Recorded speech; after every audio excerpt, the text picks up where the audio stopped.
মেন্দা ভাতের মধ্যে গুস্ত আছে। অনেক আনন্দ, আমরা কাইটে নিয়ে আসলাম বিলেত। নিজের হাতে কেটে আনলেন, এমন কোন লোক নেই যে এই মেন্দা ভাত খায়নি। দর্শক শ্রোতা, আমরা গাজীপুর থেকে চলে আসছি জামালপুরে। জামালপুরের ঐতিহ্যবাহী খাবার হলো মেন্দা ভাত, এবং জামালপুরের যারা আছে এমন কোন লোক নেই যে এই মেন্দা ভাত খায়নি। সেই মেন্দা ভাতের অনুষ্ঠান আজকে এখানে শুরু হয়েছে। আপনারা দেখছেন এখানে অনেক মানুষ কিন্তু জমায়েত হয়েছে আজকে এই শুধু এই মেন্দা ভাত খাবার জন্য। এই মেন্দা ভাতের ভিতরে আসলে কি আছে, কি জাদু আছে, আমরা শুনবো এই জামালপুরের বাসী যারা আছে তাদের কাছ থেকে। কাকা আসসালামু আলাইকুম। ওয়ালাইকুম আসসালাম। আচ্ছা, এই মেন্দা ভাতের ভিতরে কি আছে? মেন্দা ভাতের মধ্যে গুস্ত আছে। গোস্ত আছে, এই গোস্তর জন্য মেন্দা ভাত। গুস্তর জন্য মেন্দা ভাত। এর জন্য আর অন্য কিছু নাম হয় না না না না। হ্যাঁ? 20 রকমের মশলা আছে। 20 রকমের মশলা। জি। 20 পদের মশলা দিয়ে এই মেন্দা তৈরি করা হয়। হ্যাঁ, চাউলের গুঁড়া, পেঁয়াজ, রসুন, চাউলের গুঁড়া, পেঁয়াজ, রসুন এই সমস্ত কিছু দিয়ে এই মেন্দা তৈরি করা হয় গরুর গোস্ত এবং খাসির গোস্তর মাধ্যমে। আর এই মেন্দা ভাতটাই কিন্তু এদের এত পরিমাণ জনপ্রিয়, যেটা জামালপুরে যারা বসবাস করেন তারাই জানেন। আমরা আরেকজনের সাথে কথা বলবো যে আসলে এই মেন্দা ভাত সে কতদিন যাবত খাচ্ছে। আসসালামু আলাইকুম। বিসমিল্লাহির রহমানির রহিম। আমরা আসলে জন্মের পরের থেকে আমাদের প্রিয় একটা আইটেম, আমরা আমাদের ঐতিহ্যবাহী খাবার জামালপুরের, বিশেষ করে জামালপুরের, সেই কারণে আমরা মেন্দা ভাতকে আমরা অনেক পছন্দ করি। মানে একটা বিয়ে বাড়িতে যতটা আনন্দ না হয় তার চেয়ে বেশি আনন্দ হয় এই মেন্দা ভাতের অনুষ্ঠান যেই জায়গায় হয়, ঠিক সেই জায়গায়। আমরা এখানে আরও কিছু এক মুরব্বীর কাছ থেকে আমরা জানার চেষ্টা করবো। আসসালামু আলাইকুম। জি, আসসালামু আলাইকুম। ওয়ালাইকুম সালাম। আমরা গাজীপুর থেকে আসছি আপনাদের এই মেন্দা ভাতের অনুষ্ঠানের খবর শুনে।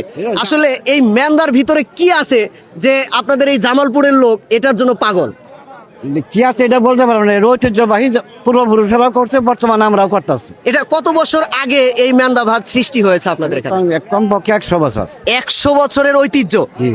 100 বছরের ঐতিহ্য এই মেন্দা ভাত এখনো জামালপুরে যারা আছেন, এবং জামালপুরের মানুষ যারা দেশের বাইরে আছেন, দেশে আছেন, বিভিন্ন জেলায় আছেন, তারা কিন্তু এই মেন্দা ভাত অবশ্যই চিনবেন এবং অবশ্যই জানবেন। এখনো পর্যন্ত এখানে খাবার দেওয়া হয়নি, আপনারা দেখান একটু, এখনো খাবার দেওয়া হয়নি, তবে খাবার আনতেছে।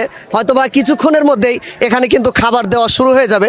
আমরা একটু আরেকটু সামনের দিকে যাব, আপনাদেরকে এই বিষয়টা পুরাটাই দেখানোর চেষ্টা করব যে আসলে এই যে আমরা আরেকটা জিনিস দেখতে পাচ্ছি যে এই যে কলা পাতা, এই কলা পাতায় কিন্তু আমরা হয়তোবা যারা গ্রামে থেকেছেন তারা আজ থেকে আরো 30 বছর আগে এই কলা পাতায় এরকম অনুষ্ঠানে খাবার খেয়েছেন।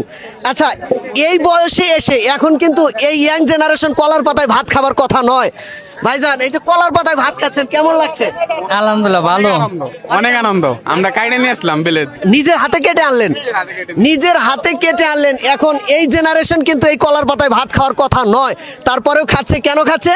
এটা একটা ঐতিহ্যবাহী এবং এই অনুষ্ঠানগুলো শুধুমাত্র গ্রামেই পাওয়া যায়, শহরে কিন্তু এ ধরনের অনুষ্ঠান কখনোই পাবেন না। যারা শহরে থাকেন তারা জানেন যে এ ধরনের অনুষ্ঠান করার জন্য তারা পর্যাপ্ত পরিমাণ জায়গা পায় না, এবং এই ধরনের অনুষ্ঠান করতে গেলে এত ধরনের লোকজন কিন্তু জমানো সম্ভব হয় না। আর এখানে গ্রামে হচ্ছে যে সব খেটে খাওয়া মানুষ, এবং অনেকেই সবাই একতাবদ্ধ থাকে, গ্রামের সবাই একতাবদ্ধ থাকে। এজন্য এ ধরনের অনুষ্ঠান হলে তাদের মধ্যে বিয়ে বাড়ির চাইতে সবচেয়ে বেশি আনন্দ কিন্তু এই অনুষ্ঠানগুলোতেই হয়। আপনাদের ভিডিওটা কেমন লেগেছে অবশ্যই কমেন্টের মাধ্যমে জানাবেন। আর যারা মেন্দা পছন্দ করেন, জামালপুরের ভাইরা আছেন, তারা ভিডিওটা শেয়ার করবেন।